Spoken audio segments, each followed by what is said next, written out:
change, the language has changed, but this vehicle is consistent. And all the information that was put in it for it to exist is consistent as it has always have been created. Y'all hear what I'm saying? Nothing has changed. But we're constantly looking outside of ourselves to find some particular knowledge of who we are, not realizing that we are who we are, and we got to get into that. And that's a level of surety. And once we feel comfortable enough to get in that and to really drive that machine, then we begin to learn it. We begin to learn it on a spiritual level.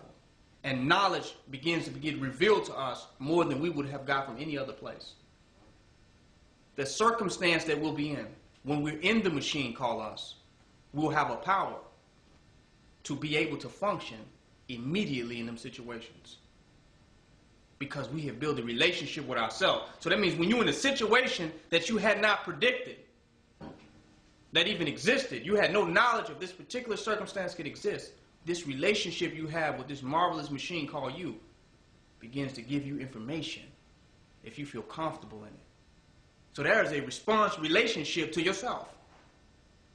Many of us are reacting to ourselves, not responding. Big difference. When you respond, you're in a state of allowance. So you're allowing yourself to give you what it is that you need from it.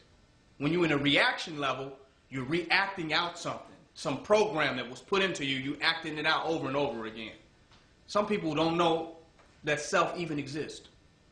And this is the problem we have in our community. They're not even aware that they even have a self.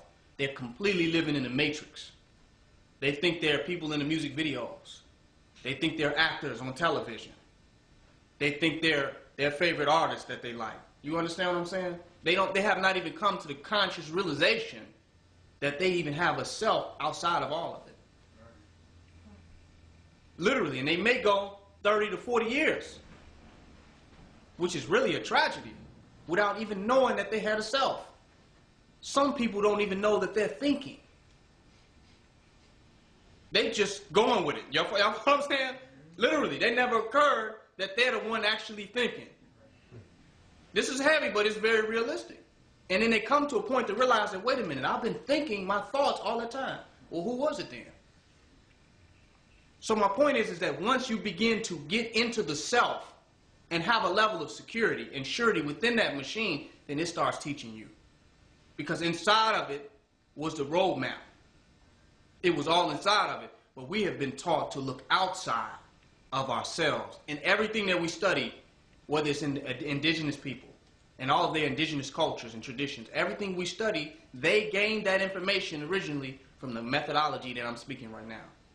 So all the books that we're reading, now they have compiled book on top of book on top of book on top of book, where you think that it's somehow a thorough source of this information.